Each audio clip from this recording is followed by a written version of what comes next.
Tomás, um humilde carpinteiro de 68 anos, viveu décadas sendo menosprezado pela família abastada de sua falecida esposa Helena.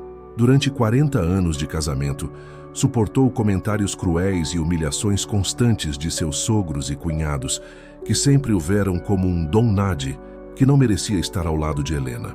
Após a morte de sua esposa, a hostilidade da família se intensificou, especialmente quando descobriram que Helena havia deixado a casa familiar para Tomás em testamento.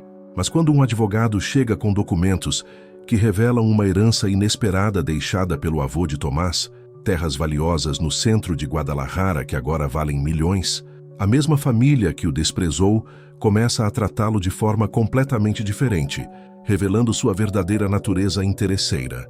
La lluvia golpeaba contra la ventana de mi pequeño taller como si quisiera recordarme que, a los 68 años, todavía había tormentas por enfrentar. Mis manos, ásperas por décadas de trabajar la madera, temblaban mientras sostenía la carta que había llegado esa mañana.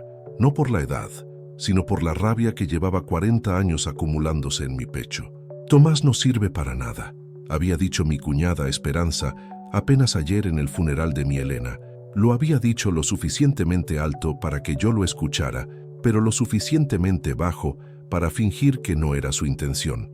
40 años casado con su hermana, 40 años siendo parte de esa familia, y todavía me trataban como si fuera un intruso en su propia casa. Helena había muerto hace apenas una semana en la que no había tenido ni un momento para llorar en paz, porque la familia Mendoza, con sus trajes caros y sus aires de grandeza, había invadido mi casa como buitres esperando su parte del banquete. Mi casa, la casa que Helena me había dejado en testamento, para gran horror de todos ellos. Recordé la cara de mi suegra, doña Carmen, cuando el abogado leyó el testamento. Se puso blanca como papel bond y luego roja como chile chipotle.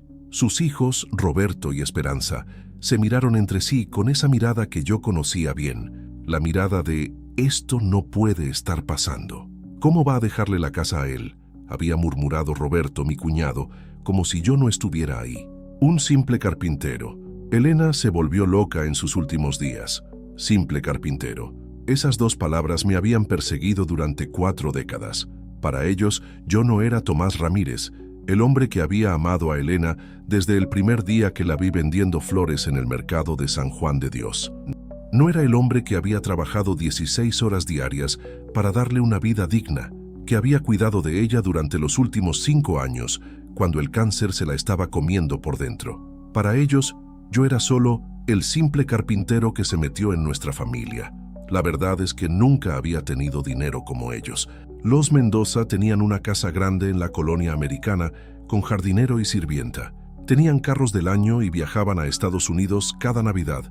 Don Aurelio, mi suegro, que en paz descanse, había sido comerciante de telas, y aunque nunca fueron verdaderamente ricos, siempre tuvieron más que yo.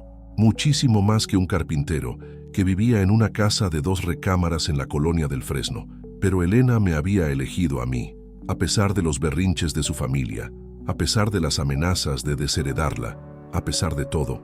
Me había elegido una tarde de abril de 1983, cuando me dijo, «Tomás, contigo me siento completa», mientras yo le entregaba una mesa que había hecho especialmente para ella, con sus iniciales grabadas en el centro. Ahora, sentado en mi taller con esa carta en las manos, podía escuchar los pasos de mis cuñados en el patio. Habían venido otra vez, como cada día desde el funeral, a revisar que todo esté bien. En realidad venían a inventariar lo que Helena había dejado, a buscar cualquier excusa para disputarme la herencia. «¡Tomás!», gritó la voz chillona de Esperanza desde la puerta principal. «Abre, tenemos que hablar contigo». Me levanté despacio guardando la carta en el bolsillo de mi camisa de trabajo. Era una carta del registro público de la propiedad que había llegado con otros documentos legales relacionados con el testamento de Helena. Todavía no la había leído completa, pero las primeras líneas habían hecho que me temblaran las manos. Cuando abrí la puerta, ahí estaban los 3, doña Carmen, Roberto y Esperanza. La misma expresión de superioridad y desprecio de siempre, pero ahora con un toque de urgencia que no sabía interpretar. «¿Tomás?», me dijo doña Carmen con esa voz que usaba cuando quería sonar razonable, pero en realidad estaba furiosa. «Necesitamos resolver esto de una vez por todas. La casa de Elena no puede quedarse contigo. No es justo para la familia. Buenos días para usted también, doña Carmen, le respondí sin moverme de la entrada. No los iba a dejar pasar. Ya no. Roberto, que siempre había sido el más agresivo de los hermanos, se acercó un paso. No te hagas el gracioso, Tomás. Todos sabemos que tú convenciste a Elena de dejarte la casa, probablemente cuando estaba mal de sus medicinas para el dolor. Sentí que la sangre me hirvió en las venas. Cuidadito con lo que dice de mi esposa, Roberto. Elena tenía la mente más clara que todos ustedes juntos, hasta el último día. ¡Ja! Se rió Esperanza con esa risa falsa que tanto odiaba.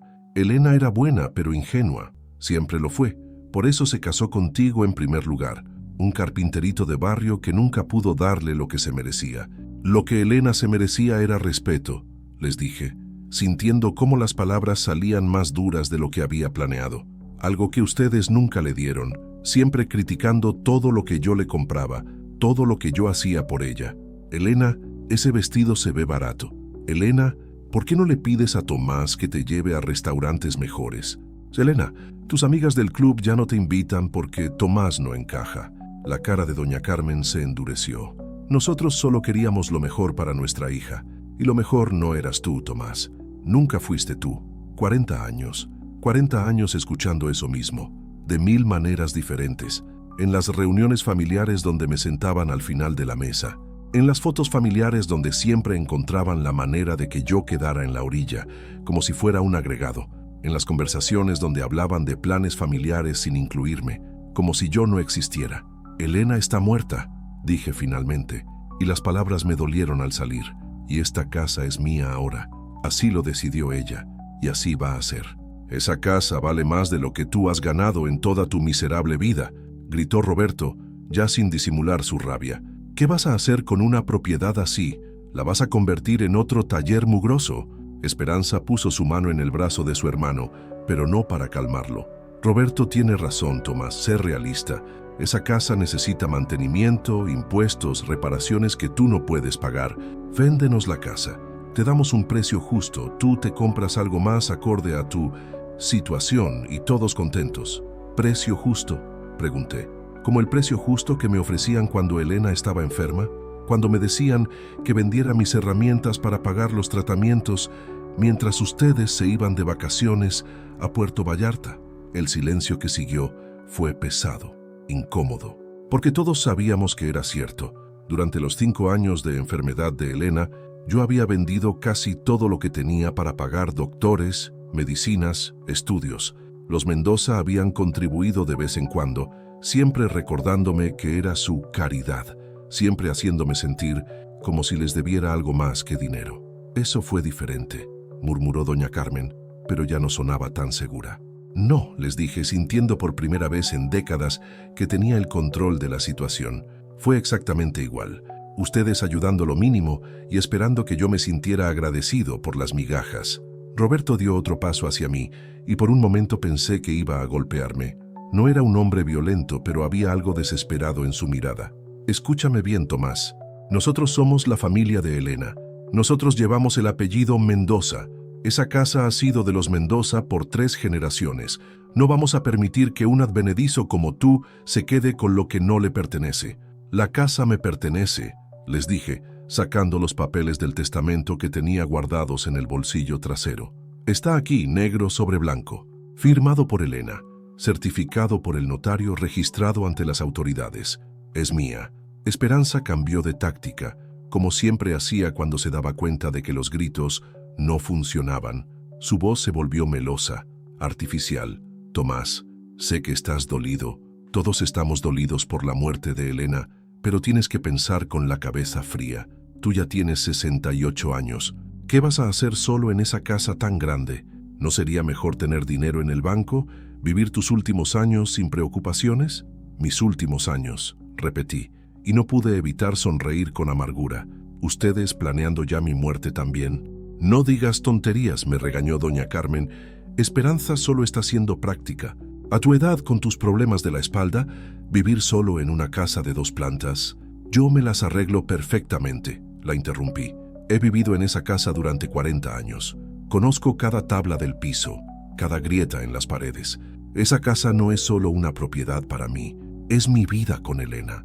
Vi cómo se miraron entre ellos, esa mirada de siempre que significaba, este viejo está loco. Pero había algo más en sus ojos ahora, algo que no había visto antes. ¿Miedo? ¿Nerviosismo? Además, agregué tocando la carta que seguía guardada en mi bolsillo, puede que haya algunas sorpresas que ustedes no esperan. La expresión de los tres cambió inmediatamente. Roberto frunció el ceño. ¿Qué sorpresas? Nada que les importe, les dije, disfrutando por primera vez en décadas de tener información que ellos querían. Tomás, me dijo doña Carmen con voz peligrosa, si Elena te dejó algo más, Elena me dejó lo que quiso dejarme. La corté, y ustedes van a tener que aceptarlo, les guste o no. Esperanza se acercó y pude oler su perfume caro, el mismo que usaba para ir a sus reuniones del club de damas. Mira, Tomás, vamos a ser directos. Sabemos que Elena también tenía algunas joyas de la abuela Remedios, joyas que por derecho nos pertenecen a nosotros. ¿Joyas?, pregunté genuinamente sorprendido. Elena nunca había mencionado joyas familiares. No te hagas, me dijo Roberto. Los aretes de perlas, el collar de oro, el anillo con el rubí. Elena nos había prometido que nos los iba a regresar. Si Elena tenía joyas que les pertenecían, ¿por qué no se las pidieron cuando estaba viva?, les pregunté. Otro silencio incómodo, porque la verdad era que durante los últimos años, cuando Elena estaba enferma, ellos apenas la visitaban. Siempre tenían excusas, que el trabajo, que los niños, que no querían contagiarse. Yo había sido el único que había estado ahí día y noche, limpiando, cocinando, llevándola al doctor, sosteniéndole la mano durante las quimioterapias. Esto no va a quedar así, me amenazó Roberto, mientras se daban la vuelta para irse. Vamos a investigar ese testamento. ¿Y si encontramos que hubo algo irregular? Investiguen lo que quieran, les grité mientras se alejaban, pero váyanse de mi propiedad y no regresen sin invitación. Los vi caminar hacia su carro, un BMW plateado que Roberto había comprado el año pasado, y por primera vez en mucho tiempo me sentí, no exactamente feliz, pero sí aliviado, como si hubiera hecho algo que debería haber hecho hace décadas. Cerré la puerta y regresé a mi taller. La carta seguía en mi bolsillo esperando. Con manos más tranquilas ahora, la saqué y la leí completa. Lo que decía me dejó sin aliento. Si esta historia te está tocando el corazón y quieres saber qué contenía esa carta que cambió todo, dime desde qué lugar del mundo estás escuchando esto. ¿Tú también has tenido que lidiar con familia que no te valoraba? La carta temblaba en mis manos como una hoja seca en octubre. Las palabras parecían bailar frente a mis ojos, negándose a formar el significado que mi mente se resistía a aceptar. Tuve que leerla 3 veces antes de que la realidad me golpeara como un martillazo en el pecho. Estimado señor Tomás Ramírez, decía la carta oficial del Registro Público de la Propiedad, en relación a los trámites sucesorios de su difunta esposa Elena Mendoza de Ramírez, hemos localizado documentación que indica la existencia de propiedades adicionales registradas bajo el nombre de Evaristo Ramírez Salazar, identificado en nuestros archivos como su abuelo paterno, mi abuelo Evaristo, un hombre del que apenas sabía nada, salvo las pocas historias que mi padre me había contado antes de morir. Un campesino que había llegado a Guadalajara a principios de 1900, buscando una vida mejor. Un hombre que, según mi padre, había trabajado la tierra hasta el día de su muerte y que había sido enterrado en una tumba sin nombre en el Panteón de Mezquitán. Pero según esta carta, mi abuelo Evaristo había sido propietario de varios terrenos en lo que ahora era el mero centro de Guadalajara. Terrenos que, por alguna razón burocrática que no entendía completamente, nunca habían sido reclamados por sus herederos. Terrenos que, según las leyes de sucesión, me pertenecían como su único descendiente directo con vida. Me senté pesadamente en mi banco de trabajo, el mismo donde había pasado miles de horas creando muebles, reparando puertas, construyendo la modesta vida que Elena y yo habíamos compartido. La ironía era tan brutal que casi me dieron ganas de reír. Los Mendoza, que habían pasado 40 años recordándome lo poco que valía, que me habían hecho sentir como un intruso en su familia de clase media acomodada, no tenían ni idea de lo que estaba leyendo. La carta continuaba con detalles técnicos que apenas entendía, pero mencionaba direcciones que sí conocía. Avenida Hidalgo, calle Morelos, Plaza de Armas. lugares donde ahora había oficinas, restaurantes, hoteles, lugares donde la tierra valía. No me atrevía ni a calcularlo. El sonido del teléfono me sobresaltó. Era un teléfono viejo, de los que Elena había insistido en mantener porque los celulares son para gente joven, Tomás, contesté con voz temblorosa. ¿Señor Ramírez?, preguntó una voz profesional, educada. Habla el licenciado Martínez, del bufete Martínez y Asociados. ¿Recibió usted nuestra correspondencia del día de hoy? Sí, logré decir, pero no entiendo. Esto debe ser un error. Le aseguro que no es un error, señor Ramírez. Hemos estado investigando este caso durante varios meses, desde que el nombre de su abuelo apareció en una revisión de propiedades no reclamadas. Sus documentos de identidad y los registros de defunción de su padre confirman que usted es el heredero legítimo. Mi corazón latía tan fuerte que estaba seguro de que el licenciado podía escucharlo a través del teléfono. ¿Cuánto valen esos terrenos? Hubo una pausa larga del otro lado de la línea. Señor Ramírez, creo que sería mejor que viniera a mi oficina. Hay muchos detalles que necesitamos revisar personalmente. ¿Podría venir mañana por la mañana? Sí, dije, aunque mi voz sonaba como si viniera de muy lejos. Sí, puedo ir. Perfecto. Y, señor Ramírez, le sugiero que no comente este asunto con nadie por el momento. Los trámites legales pueden ser complicados y es mejor mantener discreción hasta que todo esté resuelto. Cuando colgué el teléfono, me quedé sentado en silencio durante no sé cuánto tiempo. Afuera había dejado de llover y los últimos rayos de sol se filtraban por la ventana de mi taller, iluminando las herramientas que había heredado de mi propio padre. Herramientas simples, gastadas por el uso, que habían alimentado a mi familia durante décadas. La puerta de mi casa se abrió con estruendo. No había escuchado que tocaran, pero reconocí inmediatamente los pasos pesados de Roberto en mi sala. «¡Tomás!», gritó. «¡Sal de donde estés! ¡Tenemos que hablar!». Me guardé la carta en el bolsillo y salí del taller. Roberto estaba parado en medio de mi sala, con la cara roja de rabia y sudando como si hubiera corrido. Detrás de él estaban Esperanza y un hombre que no conocía, vestido de traje y con un portafolios en la mano. «Roberto», le dije tratando de mantener la calma, «ya les dije que no vinieran sin invitación». «No me vengas con esas», me gritó. «Sabemos que estás escondiendo algo. Los vecinos nos dijeron que vino un abogado a buscarte». Mi corazón se saltó un latido. Los vecinos. En este barrio, donde las casas estaban pegadas unas con otras y las paredes eran delgadas, era imposible mantener secretos. Doña Rocío, que vivía al lado, probablemente había visto al licenciado Martínez preguntando por mi dirección. «No estoy escondiendo nada», mentí. «Era un asunto relacionado con el testamento de Elena». «¡Mentira!», intervino Esperanza. «El testamento ya se leyó. ¿Qué más puede haber?». El hombre del traje se acercó y me extendió la mano. «Señor Ramírez, soy el licenciado Gutiérrez. Represento los intereses de la familia Mendoza. Me gustaría hacerle algunas preguntas». No le estreché la mano. «¿Qué tipo de preguntas?». «Preguntas sobre cualquier propiedad o bien que mi cliente Elena pudiera haber tenido en su poder al momento de su fallecimiento. Propiedades que, por derecho, deberían formar parte del patrimonio familiar». «Elena no tenía más propiedades», dije, y técnicamente no estaba mintiendo. Los terrenos no habían sido de Elena, sino de mi abuelo. Roberto se acercó tanto que pude oler el alcohol en su aliento. Había estado bebiendo, lo cual explicaba su agresividad. «No nos tomes por pendejos, Tomás. Sabemos que Elena tenía dinero guardado, dinero que le dieron nuestros padres a través de los años». «¿Dinero?», pregunté genuinamente confundido. «¿Qué dinero? Elena y yo vivíamos de mi trabajo y de su pensión del IMSS. La herencia de la tía Esperanza», gritó Esperanza, la hermana. «Elena heredó dinero cuando murió la tía Esperanza hace 10 años». Recordé vagamente a una tía lejana que había muerto, pero Elena nunca había mencionado dinero. De hecho, durante esos años habíamos tenido problemas económicos porque mi espalda había empeorado y no podía trabajar tanto como antes. «Elena nunca recibió dinero de ninguna tía», les dije. El licenciado Gutiérrez abrió su portafolios y sacó algunos papeles. «Tenemos registros bancarios que indican transferencias de dinero a nombre de Elena Mendoza durante los últimos 15 años. Dinero que nunca fue reportado como parte del patrimonio matrimonial».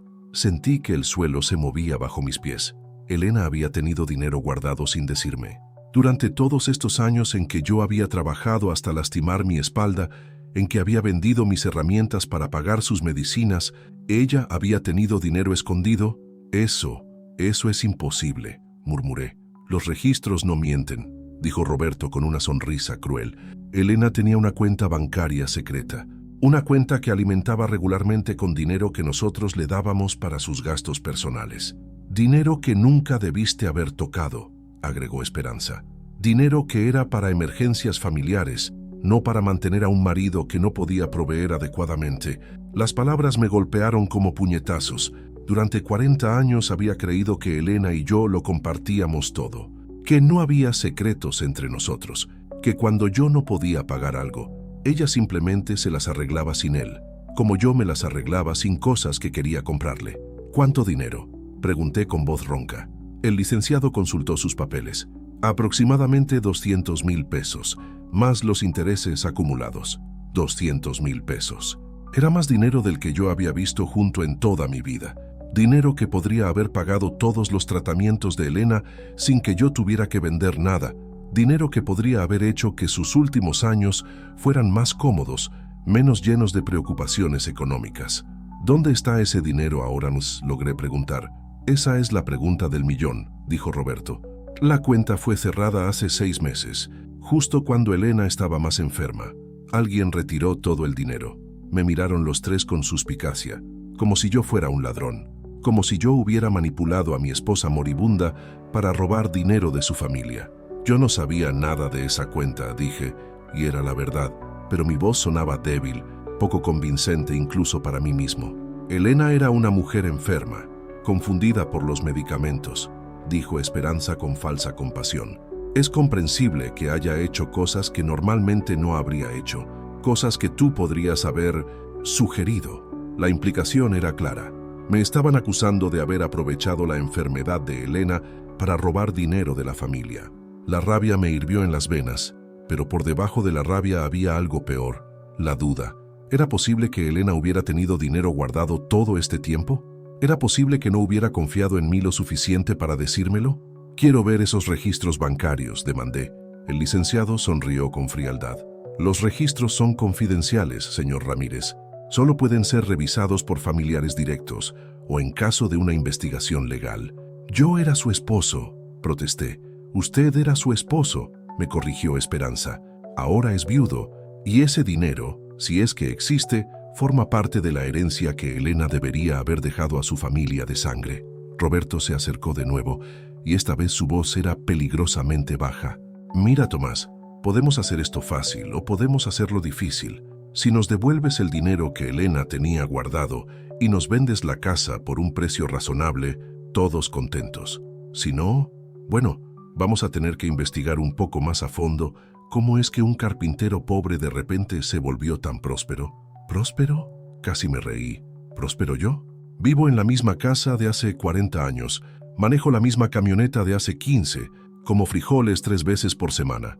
Y sin embargo, me interrumpió el licenciado, heredaste una propiedad que vale más de 1,000,000 de pesos. Una propiedad que una mujer enferma decidió dejarte en lugar de a su familia biológica. ¿No te parece sospechoso? La palabra sospechoso quedó colgando en el aire como una amenaza. Entendí perfectamente lo que estaban insinuando, que yo había manipulado a Elena, que había abusado de su enfermedad y su debilidad para conseguir la herencia, que era esencialmente un estafador. Váyanse, dije finalmente tocando la carta que seguía en mi bolsillo. Váyanse de mi casa ahora mismo. Ya nos vamos, dijo Roberto. Pero esto no termina aquí, Tomás. Vamos a investigar cada peso que Elena tuvo, cada decisión que tomó en sus últimos meses, y si encontramos que hubo irregularidades. No terminó la frase, pero no hacía falta. La amenaza era clara. Los vi salir de mi casa, y por segunda vez en el día cerré la puerta detrás de ellos. Pero esta vez no me sentía aliviado.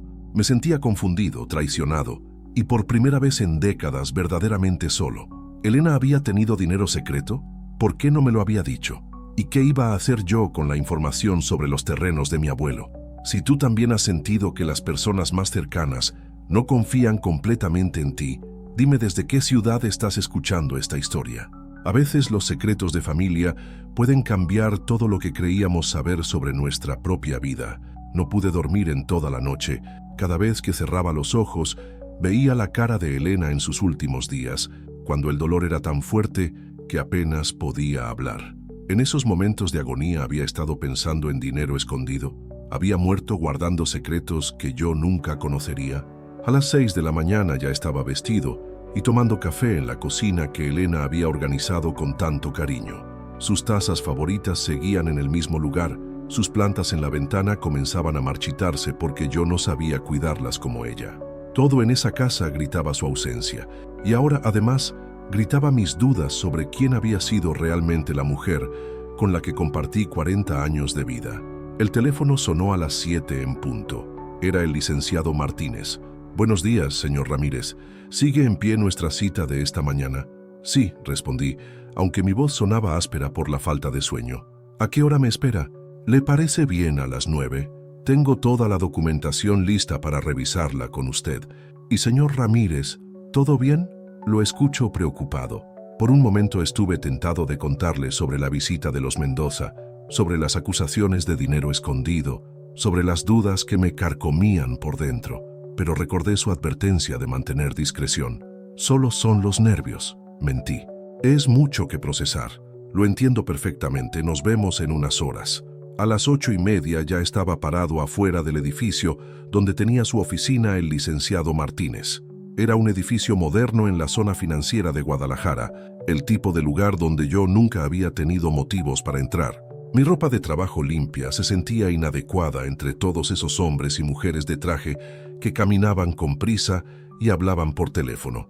La secretaria me recibió con una sonrisa profesional y me hizo pasar inmediatamente a la oficina del licenciado. Era un hombre de unos 50 años, con el pelo canoso y una manera de hablar que inspiraba confianza. «Señor Ramírez, tome asiento, por favor. Le ofrezco un café». Acepté, más por nerviosismo que por ganas. El licenciado extendió varios documentos sobre su escritorio de madera pulida que probablemente costaba más que todos los muebles de mi casa juntos. «Antes de revisar los detalles», me dijo, «quiero explicarle cómo llegamos a usted». Durante una auditoría de propiedades no reclamadas que hacemos regularmente para el gobierno del Estado, apareció el nombre de Evaristo Ramírez Salazar como propietario de varios terrenos adquiridos entre 1920 y 1935. Me mostró documentos amarillentos, algunos tan viejos que las letras eran difíciles de leer. Reconocí el nombre de mi abuelo en una escritura antigua, con esa caligrafía elegante que ya nadie usa. Su abuelo fue un hombre muy inteligente, señor Ramírez. Llegó a Guadalajara cuando la ciudad apenas estaba creciendo y en lugar de quedarse como peón en alguna hacienda, comenzó a comprar pequeños lotes en lo que entonces eran las afueras de la ciudad. «Pero mi papá siempre me dijo que el abuelo Evaristo era muy pobre», protesté, «que trabajaba de sol a sol y que murió sin nada». El licenciado sonrió. «Es posible que su padre no supiera toda la historia. Los documentos indican que su abuelo trabajó muy duro, sí, pero que reinvertía cada peso que ganaba en comprar tierra. Era un visionario. Sabía que la ciudad iba a crecer». Me mostró un mapa de Guadalajara de la época, con las propiedades de mi abuelo marcadas en rojo. Eran pequeños terrenos dispersos en diferentes puntos de lo que entonces eran las orillas de la ciudad. «¿Y dónde están esos terrenos ahora?», pregunté, aunque ya sospechaba la respuesta. «Aquí está lo interesante», dijo, sacando un mapa moderno de la ciudad. «Este terreno donde compraba maíz para sus animales ahora es parte de la Plaza de Armas. Este otro, donde tenía un pequeño huerto, ahora es donde está el Hotel Presidente Intercontinental. Y este, de aquí». Mi corazón se detuvo cuando señaló un punto específico en el mapa.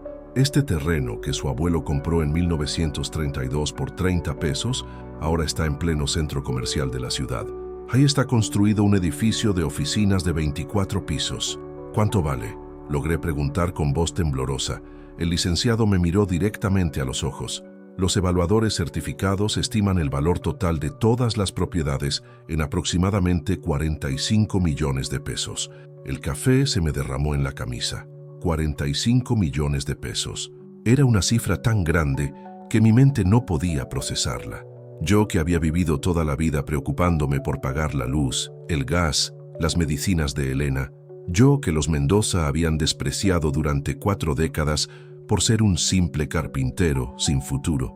Debe haber un error, murmuré. No hay error, señor Ramírez. Hemos verificado toda la documentación 3 veces. Los títulos de propiedad están a nombre de su abuelo, y como su único descendiente directo con vida, usted es el heredero legítimo. Pero ¿por qué nadie reclamó estos terrenos antes? ¿Por qué mi papá nunca supo? El licenciado se recostó en su silla. Es una historia triste pero común. Su abuelo murió en 1951, según nuestros registros. En esa época, muchos campesinos no sabían leer ni escribir bien, y la burocracia gubernamental era aún más complicada que ahora. Es probable que su padre, que entonces era muy joven, no supiera que existían estos documentos. Además, continuó, muchos de estos terrenos no valían mucho en aquel entonces. Eran tierra baldía en las afueras de la ciudad. Su padre probablemente pensó que no valía la pena reclamar unos lotes vacíos cuando tenía que trabajar para sobrevivir. Traté de imaginar a mi padre, que había muerto cuando yo tenía 20 años, sabiendo que era heredero de una fortuna y decidiendo no reclamarla. No podía.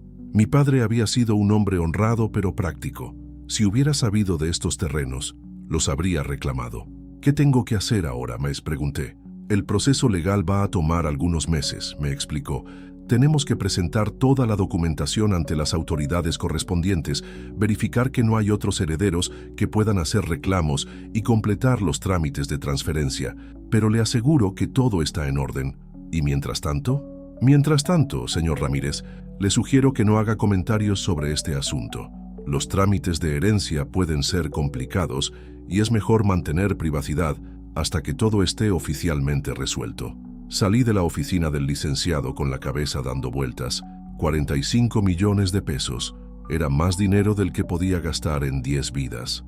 Dinero suficiente para comprar la casa más lujosa de Guadalajara, para viajar por todo el mundo, para nunca volver a preocuparme por nada material. Pero en lugar de sentirme eufórico, me sentía abrumado. ¿Qué iba a hacer con tanto dinero? ¿Cómo iba a cambiar mi vida? ¿Y qué iban a decir los Mendoza cuando se enteraran? Cuando llegué a casa, encontré a mi vecina doña Rocío regando sus plantas en el patio. «¡Ay, don Tomás!», me gritó desde su lado de la cerca. «¿Cómo está usted? Lo he visto muy preocupado estos días».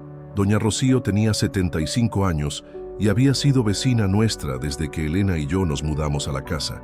Era una mujer buena, pero con la lengua muy suelta. Todo lo que le dijeras hoy, mañana lo sabía todo el barrio. «Bien, doña Rocío, gracias por preguntar. Oiga, y disculpe la curiosidad, pero ayer vinieron unos señores muy elegantes preguntando por usted. ¿No son familia de doña Elena?» «Sí», dije, tratando de sonar casual. «Son mis cuñados». «Ah, qué bueno que la familia esté unida en estos momentos difíciles», dijo con esa voz que usaba cuando quería sacar información. «Y también vino un abogado, ¿verdad? Espero que no haya problemas con la herencia de doña Elena». «No, no hay problemas», mentí. «Qué bueno, porque ya sabe cómo es la gente de chismosa. Ya están diciendo por ahí que doña Elena le dejó cosas que no debía dejarle, que la familia está molesta». Sentí un nudo en el estómago. Si ya se estaba corriendo el chisme por el barrio, no tardaría en llegar a oídos de los Mendoza. Y si ellos decidían investigar más a fondo mis asuntos, podrían descubrir lo de los terrenos antes de que yo tuviera oportunidad de procesarlo. «La gente habla mucho y sabe poco, doña Rocío», le dije. «Ay, sí, pero también vino alguien más preguntando por usted, un señor que dijo que era del banco. Preguntó si usted había recibido algún dinero últimamente, si había hecho depósitos grandes». El mundo se me vino encima. ¿Alguien del banco preguntando por depósitos? Los Mendoza no estaban jugando. Ya habían puesto a investigar mis finanzas. ¿Qué les dijo usted? Pues nada, ¿qué le voy a decir? Que usted es un hombre trabajador, honrado, que vivió 40 años con doña Elena sin meterse en problemas con nadie. Gracias, doña Rocío. Pero don Tomás, añadió con voz preocupada, tenga cuidado. Ese señor no me dio buena espina. Hacía preguntas muy raras sobre cuándo llegaba usted a casa, si recibía visitas, si había visto carros nuevos aquí. Entré a mi casa con las manos temblando. Los Mendoza no solo estaban investigando el dinero supuestamente escondido de Elena, estaban investigándome a mí. Probablemente tenían detective privado husmeando en mi vida, buscando cualquier cosa que pudieran usar en mi contra. Y si descubrían lo de los terrenos antes de que yo pudiera completar los trámites legales, el teléfono sonó, interrumpiendo mis pensamientos. Era Roberto. «Tomás», me dijo con voz fría, «acabamos de hablar con el banco donde Elena tenía su cuenta secreta. Hay algunas discrepancias en los registros que necesitamos aclarar contigo». «¿Qué tipo de discrepancias?» «El tipo de discrepancias que podrían interesarle mucho a la policía», me amenazó. «Te sugiero que cooperes con nosotros, Tomás, porque si esto se pone feo, se va a poner muy feo». Colgué el teléfono sin responder. Por primera vez en mi vida, tenía en mis manos la oportunidad de ser verdaderamente rico, de demostrarle a todos los que me habían menospreciado que se habían equivocado conmigo. Pero al mismo tiempo, me encontraba en el centro de acusaciones que podrían destruir no solo mi futuro, sino también la memoria de Elena. Lo que viene después cambió todo para siempre. Si quieres saber cómo enfrenté a una familia que me había humillado durante décadas y cómo los secretos del pasado pueden cambiar completamente el presente, toca ahora el botón rojo que dice suscribirse. Es gratis y así no te perderás el momento más impactante de esta historia. Esa noche no conseguí pegar los ojos ni un minuto. Cada ruido en la calle me sobresaltaba. Cada sombra que pasaba por la ventana me parecía sospechosa. Los Mendoza habían cruzado una línea al amenazarme con la policía y yo sabía que no se iban a detener hasta conseguir lo que querían. A las 5 de la madrugada ya estaba vestido y tomando café, cuando escuché que tocaban a la puerta con golpes fuertes, insistentes. Mi corazón se aceleró. Era demasiado temprano para visitas normales. Cuando abrí, me encontré con dos hombres que no conocía. Uno era joven, de unos 30 años, vestido de manera casual, pero con una libreta en la mano. El otro era mayor, con el pelo canoso y una mirada que me hizo sentir como si ya me hubiera juzgado y encontrado culpable. «¿Señor Tomás Ramírez?», preguntó el mayor. «Sí, soy yo. ¿Quiénes son ustedes?». «Somos investigadores privados», dijo, mostrándome una credencial. «Estamos haciendo algunas verificaciones sobre las finanzas de su difunta esposa. ¿Podríamos hacerle algunas preguntas?». «A las 5 de la mañana», pregunté sin moverme de la puerta. «Disculpe la hora, señor Ramírez, pero queremos hablar con usted antes de que salga a trabajar. Son solo unas preguntas rutinarias». Sabía que no tenía obligación de responder nada, pero también sabía que si me negaba, eso sería reportado inmediatamente a los Mendoza como comportamiento sospechoso. ¿Qué quieren saber? El joven abrió su libreta. Según nuestros registros, su esposa tenía una cuenta bancaria con depósitos regulares durante los últimos 15 años. ¿Estaba usted al tanto de esta cuenta? No, respondí honestamente. ¿Le parece normal que una esposa mantenga cuentas bancarias secretas?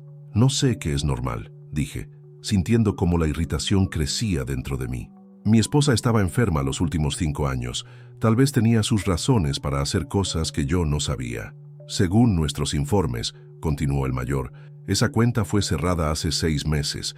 Todo el dinero fue retirado en efectivo. ¿Dónde está ese dinero ahora? No lo sé. Si Elena retiró dinero, ella sabría dónde está. «Pero Elena está muerta», dijo el joven con una sonrisa que no me gustó nada. «Y usted es la única persona que tenía acceso a ella durante sus últimos meses de vida». La implicación era clara. Me estaban acusando de haber forzado a Elena a retirar el dinero, o peor, de haber retirado el dinero yo mismo usando su enfermedad como excusa. «Señores», les dije, tratando de mantener la voz firme, «mi esposa murió hace apenas 2 semanas. Si tienen preguntas legales, hablen con un abogado. Ahora, si me disculpan, tengo cosas que hacer». «Claro», dijo el mayor, pero no se movió. «Solo una pregunta más. ¿Ha recibido usted algún dinero inesperado recientemente? ¿Alguna herencia, regalo o hallazgo fortuito?» La sangre se me heló en las venas. ¿Sabían algo sobre los terrenos? ¿Era posible que ya hubieran investigado mis asuntos con tanto detalle? No, mentí, tocando instintivamente el bolsillo donde llevaba la tarjeta del licenciado Martínez. ¿Está seguro? Porque tenemos reportes de que usted ha estado visitando oficinas de abogados especialistas en bienes raíces. Maldita sea. Habían estado siguiéndome, probablemente desde el día anterior, cuando salí de la oficina del licenciado. Visito abogados por los trámites del testamento de mi esposa. Dije, es normal cuando alguien muere. Los dos investigadores se miraron entre sí con esa mirada que significa, sabemos que estás mintiendo. Está bien, señor Ramírez, dijo finalmente el mayor. pero le sugiero que si recuerda algo sobre el dinero de su esposa, nos llame inmediatamente. Sería conveniente para usted cooperar en lugar de complicar las cosas. Se fueron, pero yo sabía que esto era solo el comienzo. Los Mendoza habían declarado la guerra y yo estaba solo en la batalla. A las 8 de la mañana, cuando consideré que era una hora decente, llamé al licenciado Martínez. Licenciado, necesito verlo urgentemente. ¿Qué sucede, señor Ramírez? Lo escucho muy agitado. Le conté sobre la visita de los investigadores, sobre las acusaciones de los Mendoza, sobre las amenazas de involucrar a la policía. Esto es más serio de lo que pensé, me dijo después de escuchar todo. Señor Ramírez, necesito que venga a mi oficina ahora mismo y traiga cualquier documento que tenga relacionado con su esposa. Actas de matrimonio, testamento, recibos médicos, todo. ¿Cree que pueden causarme problemas reales? Creo que están tratando de crear una narrativa en la que usted aparezca como alguien que abusó de su esposa enferma para obtener beneficios económicos. Si esa narrativa se sostiene, podrían no solo disputar el testamento, sino también presentar cargos criminales. Una hora después estaba sentado nuevamente en la oficina del licenciado, pero esta vez con un montón de papeles esparcidos sobre su escritorio. Actas de matrimonio, recibos de hospitales, facturas de medicinas, todo lo que probaba que yo había gastado mi dinero, no robado el de Elena. Bien, dijo después de revisar todo, aquí hay algo que no entiendo. Estos recibos médicos muestran que usted pagó más de 150,000 pesos en tratamientos para su esposa durante los últimos 5 años. Sí, confirmé. Vendí mis herramientas, pedí prestado, trabajé doble turnos, pero si Elena tenía 200,000 pesos en una cuenta bancaria, ¿por qué no usó ese dinero para sus propios tratamientos médicos? Era la misma pregunta que me había estado carcomiendo desde que supe de la cuenta secreta. ¿Por qué Elena me había dejado luchar solo con los gastos médicos si tenía dinero guardado? No lo sé, admití. Tal vez no confiaba en mí.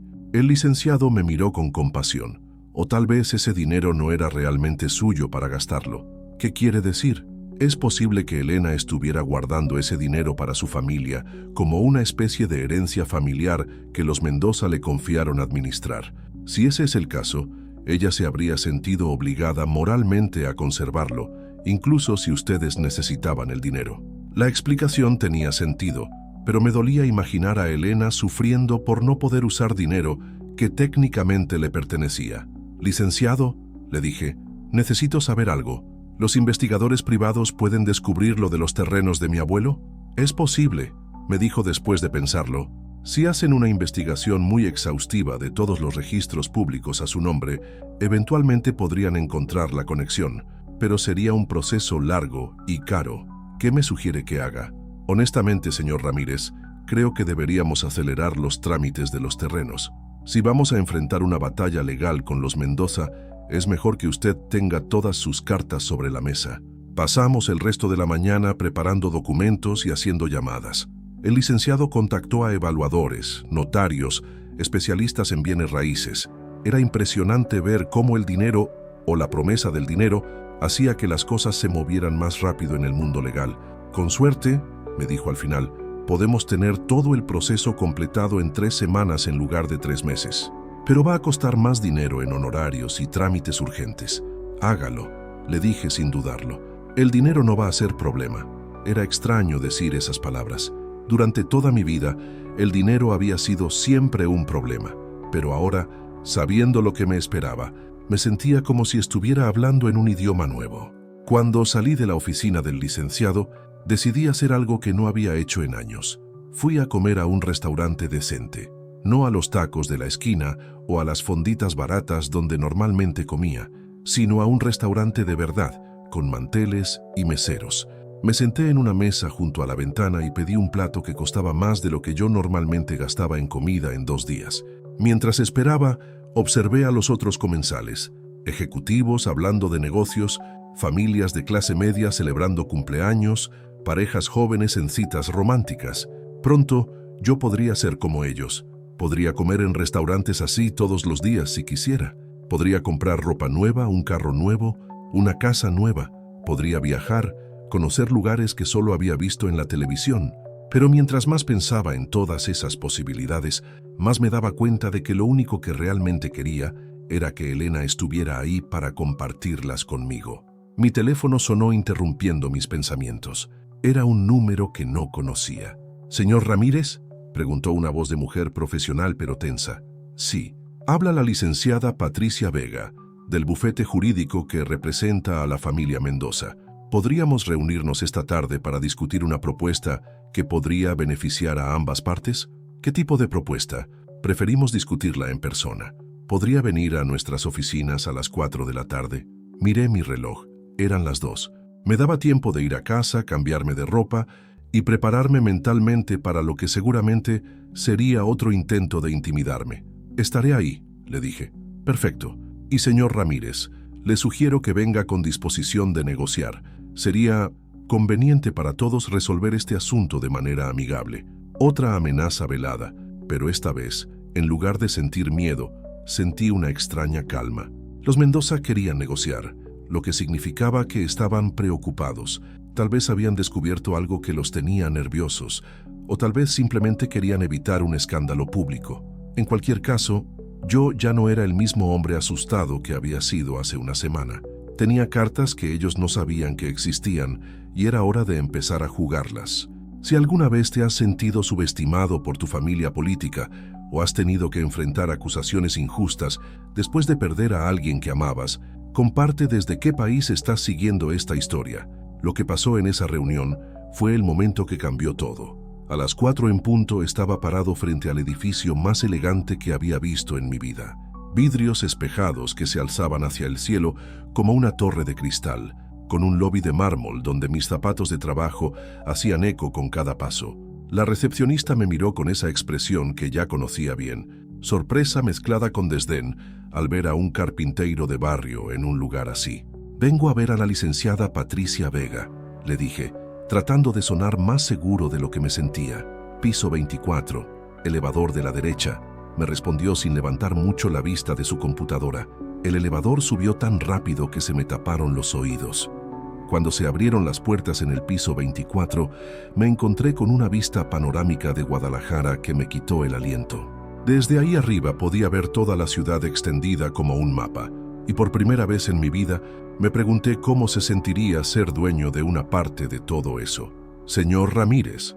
Me volteé y vi a una mujer de unos 40 años, impecablemente vestida, con el pelo recogido y una sonrisa que no llegaba a sus ojos. Detrás de ella estaban Roberto y Esperanza, pero también había otros 2 hombres que no conocía, vestidos de trajes caros y con expresión seria. «Soy la licenciada Vega. Gracias por venir. Por favor». Me guió a una sala de juntas con una mesa tan grande que podría haber cabido mi taller completo encima. Las sillas eran de piel genuina y había una cafetera de esas que parecían máquinas espaciales. Todo ahí gritaba dinero y poder. «Permítame presentarle al licenciado Herrera, especialista en derecho penal», dijo señalando a uno de los hombres desconocidos, «y al contador Jiménez, experto en auditorías financieras. Derecho penal». El mensaje era claro. Habían traído a un abogado penalista para intimidarme con la posibilidad de cargos criminales. «Señor Ramírez», comenzó la licenciada Vega después de que todos nos sentáramos, «apreciamos que haya venido. Queremos resolver este asunto de la manera más civilizada posible, por el bien de todos». «¿Qué asunto?», pregunté, aunque sabía perfectamente de qué hablaban. Roberto se inclinó hacia adelante en su silla, con esa expresión de superioridad que había perfeccionado durante 4 décadas. «No te hagas el inocente, Tomás. Sabemos que Elena retiró 200,000 pesos de su cuenta 6 meses antes de morir. Dinero que misteriosamente desapareció. Dinero que, según nuestras investigaciones», intervino el contador Jiménez, «nunca fue reportado como ingreso en la declaración fiscal de ustedes como pareja, lo que técnicamente constituye evasión de impuestos». Sentí un nudo en el estómago. No había pensado en las implicaciones fiscales. Si Elena había retirado dinero y yo no lo había reportado porque no sabía que existía, técnicamente estaba en problemas con el SAT. «Pero no queremos llegar a esos extremos», dijo la licenciada Vega con voz melosa. «Preferimos llegar a un acuerdo que beneficie a todos». «¿Qué tipo de acuerdo?», pregunté. Esperanza abrió una carpeta que había traído y sacó varios documentos. «Es muy simple, Tomás. Tú nos devuelves los 200,000 pesos que Elena retiró.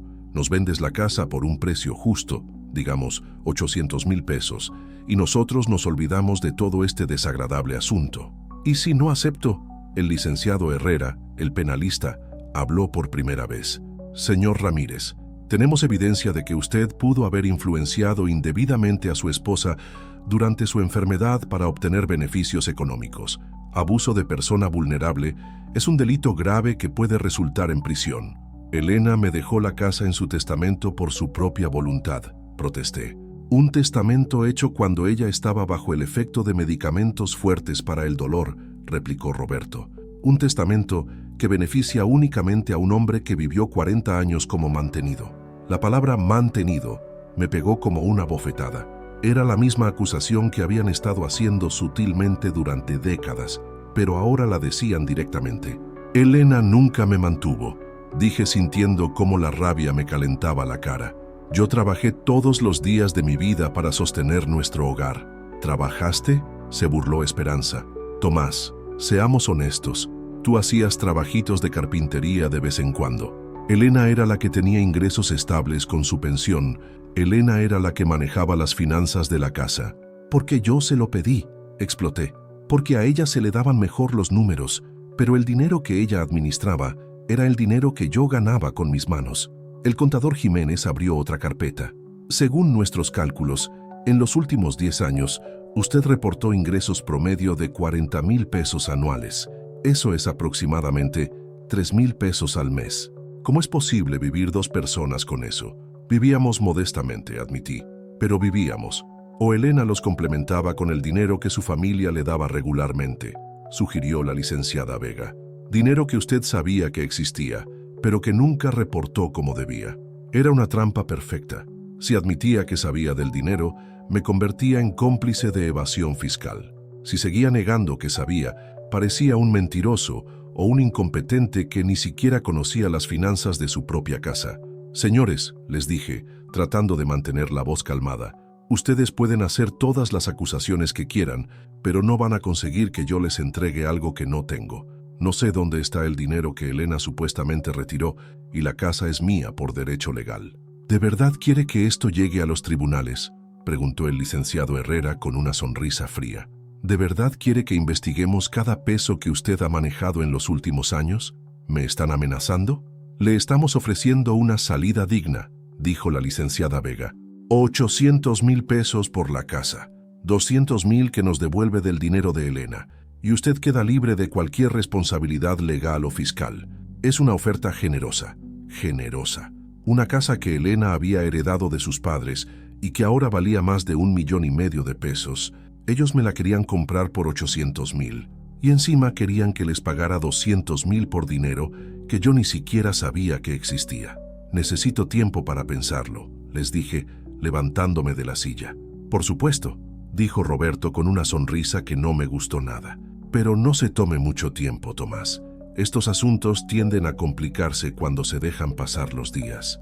Mientras esperaba el elevador, escuché fragmentos de conversación que venían de la sala de juntas. Habían dejado la puerta entreabierta y sus voces llegaban claramente. ¿Crees que acepte?, preguntaba Esperanza. No le queda de otra, respondía Roberto. Lo tenemos agarrado por todos lados. ¿Y si descubre lo de los terrenos antes de que firme?, preguntó una voz que no reconocí.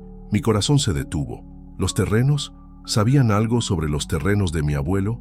No puede descubrirlo, dijo Roberto. Nuestro investigador dice que los registros están tan enterrados en archivos viejos que solo los encontró por casualidad, siguiendo la pista de otros asuntos. Pero si se entera, insistió Esperanza, si se entera, este viejo carpintero va a ser más rico que todos nosotros juntos, admitió Roberto con amargura. Por eso tenemos que cerrar este trato ahora, antes de que alguien más haga la conexión. El elevador llegó y las puertas se abrieron, pero yo no me moví. Mi mente procesaba lo que acababa de escuchar. Los Mendoza sabían sobre los terrenos. No solo sabían, sino que habían contratado investigadores que los habían encontrado, y en lugar de decirme la verdad, estaban tratando de estafarme para que les vendiera la casa por una fracción de su valor antes de que yo me enterara de mi verdadera situación económica. 40 años, 40 años soportando sus desprecios, sus comentarios crueles, sus actitudes de superioridad. 40 años siendo tratado como ciudadano de segunda clase en mi propia familia política. Y ahora que sabían que yo podía ser más rico que todos ellos, en lugar de alegrarse por mí, estaban tratando de robarme. Entré al elevador con las manos temblando, pero ya no de miedo, de rabia pura. Cuando llegué a la planta baja, saqué mi teléfono y marqué el número del licenciado Martínez. Licenciado, le dije sin preámbulos, necesito que acelere todo lo que pueda los trámites de los terrenos y necesito que me consiga el mejor abogado penalista de Guadalajara. ¿Qué pasó, señor Ramírez? Los Mendoza saben sobre los terrenos, han sabido desde hace tiempo, y en lugar de decírmelo están tratando de estafarme. Hubo un silencio largo del otro lado de la línea. Eso cambia todo, dijo finalmente el licenciado. Si ellos tienen conocimiento de sus bienes y están tratando de inducirlo a firmar contratos desventajosos, eso podría constituir fraude. ¿Qué necesita que haga? Primero, no firme nada. Segundo, venga a mi oficina mañana temprano con cualquier grabación o evidencia de las amenazas que le han hecho. Y tercero, señor Ramírez, prepárese, porque esto se va a poner muy feo. Colgué el teléfono y caminé hacia mi camioneta vieja y oxidada, estacionada entre BMWs y Audis, como un recordatorio de lo que había sido mi vida hasta ahora. Pero mientras arrancaba el motor que tosía y protestaba, no pude evitar sonreír. Los Mendoza habían cometido un error grande y estúpido que podría costarles caro. Habían subestimado al simple carpintero una vez más, pero esta vez yo tenía las cartas ganadoras, y ellos no sabían que yo ya las había descubierto. Lo que viene es la venganza más dulce que he visto en mis casi 70 años de vida, y para no perderte cómo un hombre humilde le dio la vuelta a una familia de aprovechados, toca ahora el botón de suscribirse. Es gratis, y estarás conmigo cuando les quite la sonrisa de la cara para siempre. 3 semanas después, estaba parado frente al espejo de mi recámara, ajustándome la corbata del único traje que tenía. Era el mismo traje con el que me había casado con Elena hacía 40 años, un poco apretado ahora, pero todavía decente. Hoy era el día en que todo iba a cambiar, y quería estar presentable para la ocasión. El licenciado Martínez había trabajado como un loco. Los trámites que normalmente tomaban meses los había completado en 3 semanas, pagando honorarios extra y moviendo contactos en las oficinas gubernamentales. Esta mañana, finalmente, yo era oficialmente el propietario legal de 45 millones de pesos en bienes raíces en el centro de Guadalajara. Mi teléfono sonó exactamente a las 10 de la mañana. Era Roberto. Tomás, me dijo con esa voz condescendiente de siempre, han pasado 3 semanas. Es hora de que tomemos una decisión sobre nuestra propuesta. Tienes razón, Roberto, le respondí sintiendo una calma extraña. Es hora de tomar decisiones. ¿Entonces aceptas? ¿800,000 por la casa y nos devuelves los 200,000 de Elena? No exactamente, le dije, pero sí quiero reunirme contigo y tu familia. Hay algunas cosas que necesitamos aclarar. Hubo una pausa. Roberto probablemente esperaba más resistencia de mi parte. ¿Dónde quieres que nos veamos? En la casa de Elena, dije tocando los papeles que tenía sobre la mesa de la cocina. En mi casa, a las 2 de la tarde. Y Roberto, trae a todos, a Esperanza, a doña Carmen y a todos los abogados que quieras. Van a necesitarlos. Colgué antes de que pudiera responder. A las 2 en punto exactas escuché los carros llegando. Por la ventana vi el BMW de Roberto, el Mercedes de Esperanza y un tercer carro que no reconocí. Se bajaron 5 personas, los 3 Mendoza, la licenciada Vega y el licenciado Herrera, el penalista. Cuando tocaron a la puerta, la abrí completamente, con una sonrisa que no había sentido en décadas. Buenas tardes, les dije. Pasen, por favor. Tengo café preparado. La cordialidad los desconcertó. Roberto me miró con sospecha mientras pasaban a la sala. Doña Carmen, que había envejecido mucho en estas 3 semanas, se sentó en el sillón que había sido su favorito cuando Elena vivía. Tomás, comenzó la licenciada Vega, esperamos que hayas reconsiderado nuestra oferta. Es realmente la mejor opción para todos. Oh, sí, les dije sirviendo café en las tazas de Elena. He reconsiderado muchas cosas. De hecho, he aprendido cosas fascinantes en estas 3 semanas. ¿Qué tipo de cosas?, preguntó Esperanza, pero había nerviosismo en su voz. Saqué una carpeta que había preparado cuidadosamente y la puse sobre la mesa de centro. Por ejemplo, aprendí que ustedes han sabido durante semanas sobre la herencia de mi abuelo Evaristo. El silencio que siguió fue tan pesado que se podía cortar con cuchillo. Roberto se puso pálido. Esperanza dejó su taza con mano temblorosa y doña Carmen me miró como si hubiera visto un fantasma. «No sabemos de qué hablas», murmuró Roberto, pero su voz sonaba hueca. «¿No?», pregunté abriendo la carpeta. «Porque tengo aquí el reporte del investigador privado que ustedes contrataron, el mismo que descubrió los terrenos de mi abuelo hace un mes». Saqué los papeles y los extendí sobre la mesa. Eran copias de los reportes que el investigador había entregado a los Mendoza, reportes que mi nuevo abogado había conseguido a través de contactos legales. «Miren qué interesante», dije leyendo del reporte. «Aquí dice que Tomás Ramírez es el heredero único de propiedades valuadas en aproximadamente 45 millones de pesos. Y aquí, en esta fecha», señalé un párrafo específico, «está marcado que este reporte fue entregado a Roberto Mendoza hace exactamente 4 semanas». La licenciada Vega trató de recuperar el control de la situación. «Señor Ramírez, aunque ese reporte existiera, eso no cambia el hecho de que usted debe 200,000 pesos a la familia». «¿Debo?», la interrumpí. «Eso es interesante, porque también descubrí cosas sobre ese dinero desaparecido de Elena». Saqué otro conjunto de documentos. Estos los había conseguido mi abogado a través de una orden judicial que había tardado 2 semanas en procesar. «Resulta que Elena nunca retiró 200,000 pesos», dije, disfrutando de ver cómo sus caras cambiaban de color. «Elena retiró exactamente 53,000 pesos. El resto del dinero, bueno, veamos qué dice aquí». Leí directamente del documento bancario. «Transferencias regulares de la cuenta de Elena Mendoza a una cuenta a nombre de Roberto Mendoza Herrera. Transferencias que Elena autorizó durante los últimos 2 años de su vida, cuando ustedes la convencieron de que yo no podía manejar grandes cantidades de dinero». Roberto se paró de golpe. «Eso es mentira». «¿Es mentira?», pregunté, sacando más papeles. «Porque aquí tengo los estados de cuenta de tu empresa, Roberto. Estados que muestran préstamos familiares por exactamente la cantidad que desapareció de la cuenta de Elena.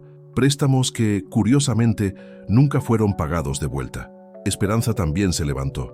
«Elena nos dio ese dinero voluntariamente. Ella sabía que teníamos gastos. Elena les dio dinero que era nuestro». La corregí sintiendo cómo 40 años de humillaciones se convertían en poder puro. «Dinero de la pensión que ella recibía, sí, pero también dinero que yo ganaba y que depositaba en esa cuenta cada mes. Dinero que ustedes me hicieron creer que se había perdido misteriosamente». Doña Carmen finalmente habló con voz temblorosa. «Tomás, ustedes solo me robaron», dije con simplicidad, «durante años. Y cuando Elena murió, en lugar de admitir lo que habían hecho, decidieron acusarme a mí de ladrón». El licenciado Herrera trató de tomar control de la situación. «Señor Ramírez, incluso si esas acusaciones fueran ciertas, no son acusaciones», lo interrumpí. «Son hechos documentados que van a ser presentados ante la Fiscalía mañana por la mañana. Fraude, abuso de confianza y conspiración para cometer extorsión». «¿Extorsión?», gritó Roberto. «¿Cómo le llamarías tú a amenazar a alguien con cargos criminales falsos para obligarlo a vender su propiedad por debajo del precio real?», pregunté. «Especialmente cuando sabías que esa persona tenía derecho a una herencia de 45 millones de pesos». La licenciada Vega se aclaró la garganta. «Señor Ramírez, creo que podemos llegar a un arreglo». «Oh, vamos a llegar a un arreglo», coincidí. «Pero no va a ser el arreglo que ustedes esperan». Saqué el último conjunto de documentos de mi carpeta. Eran papeles oficiales, sellados y firmados por un notario. «Esto», dije, «es una demanda civil por daños y perjuicios. Estoy demandando a la familia Mendoza por 150,000 pesos en dinero robado de mi matrimonio, más intereses, más daños morales por 40 años de abuso psicológico». «¡40 años!», se burló Roberto, pero ya no sonaba tan seguro. «No puedes probar». «¿40 años de qué, Roberto?», pregunté, parándome para enfrentarlo cara a cara por primera vez en mi vida. «40 años de llamarme simple carpintero. 40 años de hacerme sentir como si no mereciera estar casado con Elena. 40 años de tratarme como ciudadano de segunda clase en reuniones familiares». Mi voz se hizo más fuerte con cada palabra, liberando décadas de frustración contenida. 40 años de sugerir que Elena se merecía algo mejor que yo. 40 años de hacerme creer que yo era un fracaso porque no ganaba tanto dinero como ustedes querían. Esperanza comenzó a llorar. Tomás, nosotros nunca quisimos... ¿Ustedes nunca quisieron qué? Exploté finalmente. ¿Nunca quisieron humillarme? ¿Nunca quisieron hacerme sentir como basura? Porque eso es exactamente lo que hicieron durante 40 años. Doña Carmen también lloraba ahora. Elena te amaba, Tomás. Nosotros sabíamos eso. Elena me amaba a pesar de ustedes, les dije. Elena me amaba mientras ustedes pasaban cada reunión familiar, cada celebración, cada momento importante recordándole que había elegido mal. Tomé los papeles de la herencia de mi abuelo y los puse frente a ellos. Pero adivinen qué, dije con una sonrisa que había esperado 40 años para usar. Resulta que el simple carpintero que nunca sirvió para nada acaba de convertirse en uno de los propietarios de bienes raíces más ricos de Guadalajara. 45 millones de pesos, repetí, saboreando cada palabra. 45 millones de pesos que mi abuelo Evaristo, ese campesino que ustedes habrían despreciado igual que a mí, tuvo la visión de comprar cuando esta ciudad apenas estaba creciendo. Roberto se desplomó en su silla. La realidad finalmente había golpeado. El hombre que habían menospreciado durante décadas ahora era más rico que todos ellos juntos. Así que aquí está mi contrapropuesta, continué.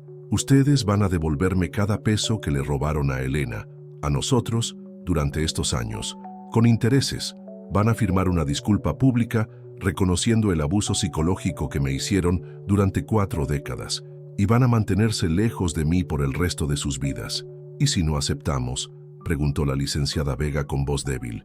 Si no aceptan, dije, guardando mis papeles, mañana por la mañana van a estar enfrentando cargos criminales por fraude y extorsión, y yo voy a usar una pequeña parte de mis 45 millones de pesos para asegurarme de que tengan los mejores abogados en su contra. Se levantaron para irse, derrotados. En la puerta, doña Carmen se volteó hacia mí. Elena estaría orgullosa de ti, murmuró. Elena siempre estuvo orgullosa de mí, le respondí. Ustedes fueron los que nunca lo entendieron. Los vi alejarse en sus carros caros, sabiendo que nunca más volverían a intimidarme, nunca más volverían a hacerme sentir pequeño. Esa noche, sentado en mi taller con una cerveza en la mano, pensé en Elena, en cómo habría reído al ver las caras de su familia cuando se dieron cuenta de que el hombre que despreciaron durante 40 años era más rico que todos ellos. Te dije que íbamos a estar bien, mi amor, le susurré al aire. Tal vez no de la manera que pensábamos, pero íbamos a estar bien. Al día siguiente empecé a planear qué hacer con mi nueva vida. Una fundación para ayudar a carpinteros y artesanos que, como yo, habían sido menospreciados por no tener título universitario. Una escuela de oficios gratuita para jóvenes de barrios humildes. Y tal vez, solo tal vez, un pequeño letrero en el centro de Guadalajara que dijera: en memoria de Evaristo Ramírez, el campesino visionario, y Elena Mendoza, la mujer que siempre creyó en los sueños. Porque al final, la venganza más dulce no fue hacerlos pagar por sus crueldades, fue demostrarles que el amor verdadero, el trabajo honesto y la dignidad personal valen más que todos los desprecios del mundo, y que a veces los más humildes son los que guardan los tesoros más grandes. Si esta historia te tocó el corazón y te hizo reflexionar sobre el valor de no juzgar a las personas por su apariencia o situación económica, compárteme desde qué lugar del mundo la escuchaste. Porque todos merecemos respeto, sin importar cuánto dinero tengamos en el banco.